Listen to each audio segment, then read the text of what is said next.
Videos देखने के लिए सब्सक्राइब करें जनसत्ता.com, बेल आइकन दबाकर पाएं लेटेस्ट नोटिफिकेशंस।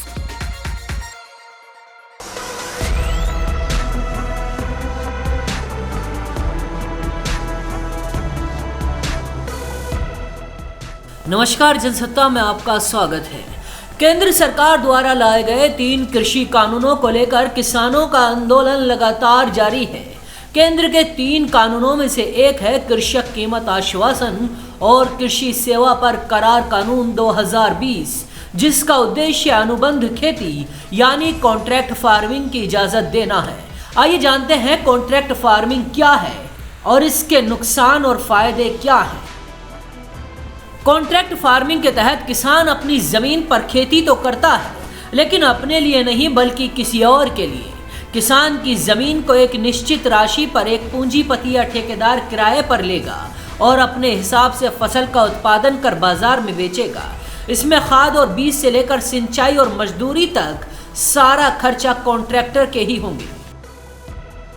सरकार का कहना है किसान सीधे कंपनियों के साथ जुड़कर कॉन्ट्रैक्ट खेती करेंगे तो इससे उनकी फसल को बेहतर मूल्य मिलेगा। इससे दलाल और आड़तियों की मध्यस्थता खत्म हो जाएगी।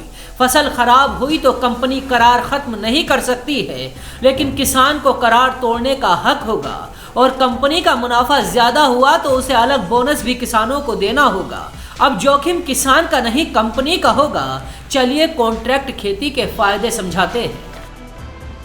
कॉन्ट्रैक्ट खेती से न केवल किसानों को फायदा होगा बल्कि खेती की दशा और दिशा भी सुधरती है। किसानों को बेहतर भाव मिलेंगे। बाजार भाव में उतार चढ़ाव के जोखिम से किसान मुक्त होगा। इससे किसानों को बड़ा बाजार मिलेगा। किसानों को नई और आधुनिक खेती सीखने का अवसर मिलेगा। किसान इससे खेती के तरीके में सुधार कर सकते हैं। किसानों को बीज फर्टिलाइजर के फैसले में मदद होगी। फसल की क्वालिटी और मात्रा में सुधार होगा।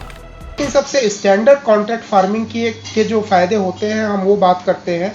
इसमें फार्मर यानी किसान और बायर के बीच एक स्ट्रिक्ट कॉन्ट्रैक्ट होता है, जहां पे ये फैसिलिटीज़ प्रोवाइड की जाती है कि फार्मर को किस चीज़ की खेती करनी है और पर हेक्टेयर या पर यूनिट लैंड में किस तरीके से खेती करनी है, उसका जो है ट्रेडिशनल वे में या उसकी टेक्नोलॉजी क्या होगी, किस तरीके के बीजों का प्रयोग किया जाएगा।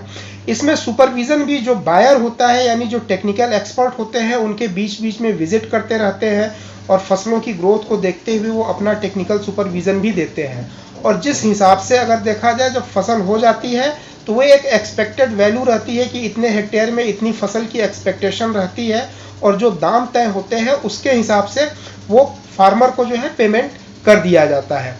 कुछ पेमेंट एडवांस में भी किया जा सकता है जब कॉन्ट्रैक्ट में दोनों पार्टी इंटर होते हैं। देखिए इसके फ़ायदे क्या होते हैं। सबसे पहला जो चेंज या फ़ायदा है nature of job. Nature of job में ये होता था कि पहले जो किसान है वही जो है पूरा ओनर होता था, अपने खेत का ओनर होता था, इसके साथ साथ जो क्रॉप पैदा होता था। तो इस कंडीशन में जो रिस्क होता था, रिस्क को बियर करने वाला भी किसान होता था। जैसे सबसे पहला रिस्क ये होता था कि लागत उसने कुछ और लगाई है और मार्केट में किस रेट पे बिकेगा इस चीज़ की कोई गारंटी नहीं रहती है। यहाँ पे कॉन्ट्रैक्ट फार्मिंग में सबसे पहला बेनिफिट ये होगा कि रेट आपका ऑलरेडी फिक्स हो जाएगा। जो बायर है वो ऑलरेडी आपकी उपज का रेट वो पहले से ही फिक्स कर देगा। तो एक रिस्क जो सबसे बड़ा रिस्क है जिसके लिए सारा आंदोलन चल रहा है वो इसके द्वारा कॉन्ट्रैक्ट फार्मिंग के द्वारा इलिमिनेट हो जाता है। फार्मर को भी पता रहता है कि 3 महीने के बाद जब उसकी उपज होगी तो वो किस प्राइस में बिकेगा। दूसरा चीज़ ये होता है कि जो सीमांत तरीके के किसान हैं, लघु किसान हैं, छोटे किसान हैं, वो टेक्नोलॉजी वगैरह के जो लेटेस्ट रिसर्च हैं, चाहे वो सीड हो गई, फार्मिंग टेक्नोलॉजी जो हो गई, उसका एक्सेस उनके पास नहीं रहता है। वो सुविधाएं जो है प्राप्त नहीं कर सकते हैं। सर्टेन लिमिटेशंस, फाइनेंशियल लिमिटेशंस होती हैं या किसी भी तरीके से उस सोर्स तक, जो टेक्नोलॉजी का जो सोर्स है वहाँ तक उनकी पहुँच नहीं हो पाती है। तो इसमें सबसे बड़ा बेनिफिट ये भी होगा कि जो सीमांत किसान है, लघु किसान है, छोटे किसान है, अगर वो भी कॉन्ट्रैक्ट फार्मिंग में जाते हैं तो उनको भी जो एडवांस लेवल की, जो लेटेस्ट लेवल के जो बीज होंगे, जो टेक्नोलॉजी होगी, जो नॉलेज होगा फार्मिंग का, वो टेक्नीशियन के द्वारा प्रदत्त किया जाएगा। तो उनकी जो कैपेसिटी है फार्मिंग की वो भी बढ़ेगी। यानी किसान इस कानून का पुरजोर विरोध कर रहे हैं कि स्थिति में बड़ी कंपनियां फायदा उठाएंगी और छोटे किसानों के साथ समझौता ही नहीं करेंगी। किसान इसकी चुनौतियां बताते हुए कहते हैं, बड़े खरीदारों के एक अधिकार को बढ़ावा मिलेगा। इससे कम कीमत देकर किसानों को शोषण का डर है। सामान्य किसानों के लिए इसे समझना बहुत मुश्किल है। छोटे किसानों को इसका कम फायदा हो सकता है। किसानों का कहना है कि यह कहना बिल्कुल गलत है कि इससे फसल की पैदावार में इजाफा होगा और क्वालिटी बेहतर होगी। किसान कहते हैं, कॉन्ट्रैक्ट खेती से अमेरिका जैसे देश में किसान भी परेशान है।